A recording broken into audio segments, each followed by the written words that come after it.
The live TV, सच सबसे आगे। नमस्कार, मैं हूं रंजीत झा और आप देख रहे हैं द लाइव टीवी। कर्नाटक विधानसभा चुनाव के लिए आज वोटिंग की प्रक्रिया जारी है। लोग घरों से निकलकर मतदान कर रहे हैं, लेकिन 13 मई को इस बात का भी पता चल जाएगा कि कर्नाटक की जनता ने किस पार्टी के किस्मत में क्या लिखा है, सत्ता की चाबी किसके पास जानी है। हालांकि जितने भी ओपिनियन पोल्स आए, सर्वे आए, सब में कांग्रेस को बहुमत का आंकड़ा पार करता हुआ दिखाया जा रहा है। वहीं बीजेपी सत्ता से दूर होती दिखाई पड़ रही है। आखिरी समय में सट्टा बाजार का मूड क्या है, इसको लेकर भी कई जगह खबरें चलने लगी हैं।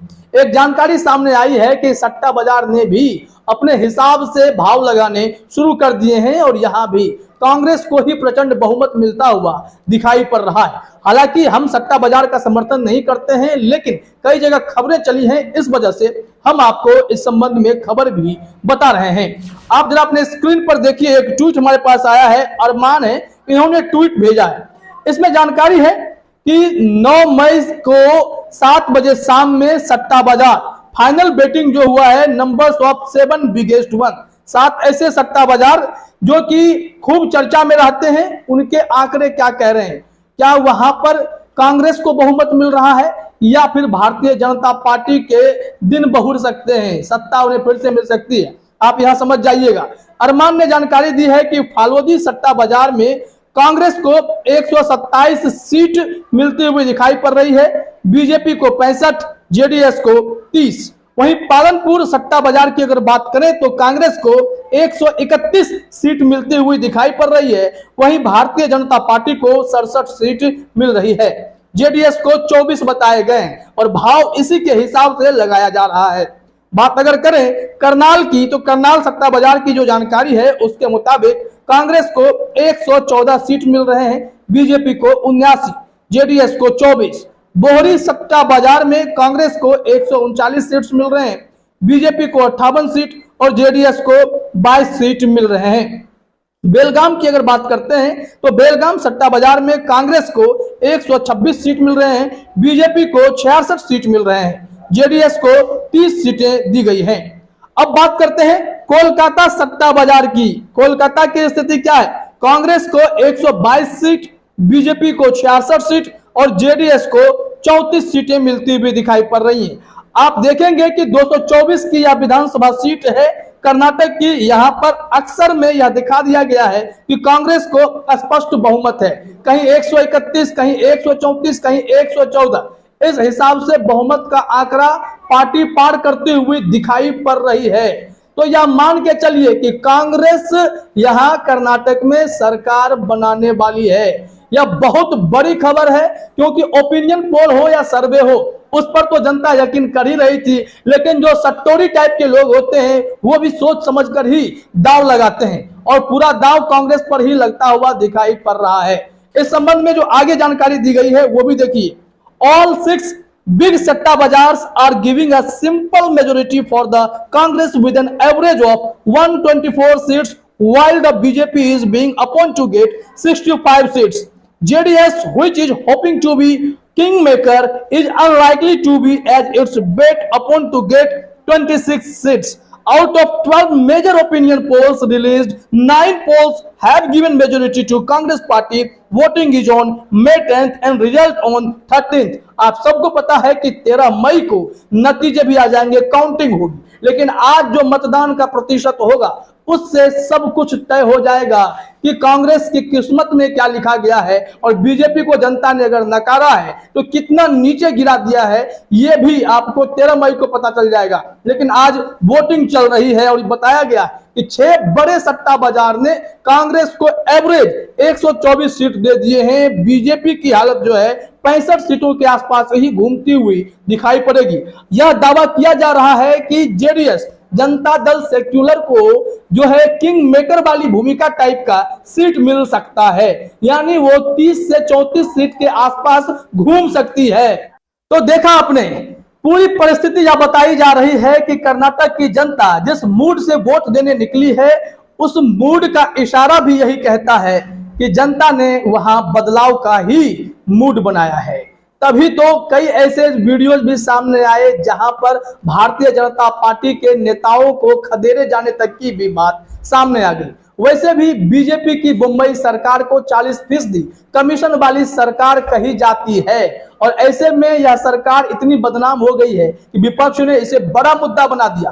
पे सीएम तक कहा गया और क्राई पीएम प्रधानमंत्री मोदी को कहा गया, क्योंकि कर्नाटक में भारतीय जनता पार्टी के पास चुनावी मुद्दे तो बचे ही नहीं थे। इस वजह से वहां हिंदुत्व के एजेंडे को बुलंद करने की कोशिश की गई। खुद प्रधानमंत्री नरेंद्र मोदी और गृह मंत्री अमित शाह लगे रहे कि यहां कैसे माहौल को दूसरे दिशा में मोड़ दिया जाए। अंत में जो प्रधानमंत्री मोदी हमेशा जय श्री राम के नारे लगवाते थे, वो फाइनली बजरंगबली की जय वहां करवाने लगे और कांग्रेस पर गंभीर आरोप लगाने लगे। अमित शाह ने तो कांग्रेस के बारे में यहां तक कह दिया कि अगर वोट कांग्रेस को पड़ेगा, अगर कांग्रेस वहां सत्ता में आएगी तो फिर कर्नाटक में दंगे हो जाएंगे। इतने बड़े बड़े आरोप लगाए गए। इन सब के खिलाफ भी कांग्रेस ने चुनाव आयोग में शिकायत की, लेकिन चुनाव आयोग की तरफ से कोई कार्रवाई ना तो गृह मंत्री अमित शाह पे हुई। वहीं यह भी दावा किया जा रहा है कि जो साइलेंस पीरियड होता है 48 घंटे का, उस 48 घंटे के दौरान कोई भी जो इलेक्शन लड़ रही है पार्टियां ऐसा कोई काम नहीं करेंगी जिससे वोटर प्रभावित होंगे। लेकिन प्रधानमंत्री मोदी ने वीडियो कॉन्फ्रेंसिंग के जरिए अपना कार्यक्रम कर ही दिया। इसके खिलाफ भी लोगों ने आवाज उठाए, विपक्ष ने आवाज उठाई और चुनाव आयोग से अपील किया कि सुप्रीम कोर्ट ने जो आपसे कहा है कि आप बहुत ही पावरफुल संस्था है, आपके पास ताकत है, आप प्रधानमंत्री पर भी कार्रवाई कर सकते हैं, तो वक्त आ गया है आप सबूत दें कि आप लीगल एक्शन ले सकते हैं, कार्रवाई कर सकते हैं। लेकिन चुनाव आयोग की तरफ से कोई कार्रवाई होती हुई तो नहीं दिखाई पड़ रही है। अब जरा देखिए, एक खबर हमने और ढूंढी है, इसमें बताया गया है सट्टा बाजार के बारे में नवभारत ने जानकारी दी है। कर्नाटक इलेक्शंस 2023, कर्नाटक चुनाव में कड़ा हुआ मुकाबला, सट्टा बाजार में लग रहा ये दांव, हेडलाइन है और इसमें पूरी जानकारी दी गई है कि क्या होने वाला है। बजरंग दल पीएफआई का मुद्दा क्या कांग्रेस को नुकसान पहुंचा रही है, तमाम ऐसी चर्चाओं के भी बारे में जानकारी यहां पर दी गई है। देखिए भाव क्या लगा जरा वो देखिए। नव भारत ने जानकारी दी है कि सट्टा बाजार में अब कांग्रेस को 108 सीट मिलने का भाव 1 रुपए से बोला जा रहा है, जबकि पहले 116 सीट के लिए 40 पैसा ही था। कांग्रेस को पहले 102 सीट के लिए 4 रुपए का भाव बोला जा रहा है, जो अब गिरकर 2 रुपए रह गया है। अब सट्टेबाज कांग्रेस के पिछड़ने की बात कह रहे हैं, लेकिन जो लेटेस्ट हमारे पास सट्टेबाजों का इंफॉर्मेशन आया है उसमें भारतीय जनता पार्टी काफी पिछड़ गई है। आगे देखिए, बताया गया है कि बीजेपी को 85 सीट मिलने का भाव 45 पैसा और 98 सीट का 1 रुपया बताया जा रहा है, जबकि शुरुआत में 80 सीट के लिए 50 पैसा और 100 सीट के लिए 2 रुपए का भाव था। इसी तरह जेडीएस और अन्य के लिए 28 सीट के लिए 1 रुपए का भाव था, जो अब 18 सीट के लिए 1 रुपए बोला जा रहा है। इससे आप आंकड़ा और अनुमान दोनों लगा सकते हैं कि सट्टा बाजार का मूड क्या है और जनता जो वोट देने के लिए निकली है उनका मूड क्या है।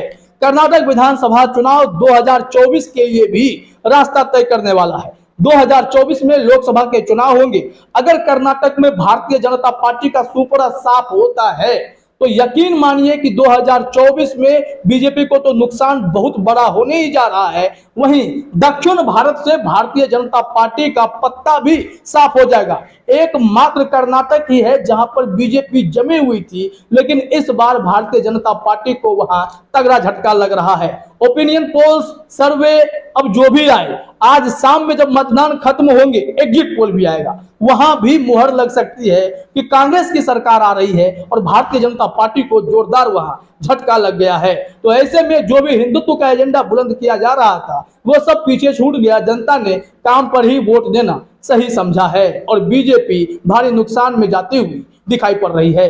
फिलहाल इस वीडियो में इतना ही। आप सभी का हमसे जुड़ने के लिए बहुत बहुत धन्यवाद। द लाइव टीवी, सच सबसे आगे।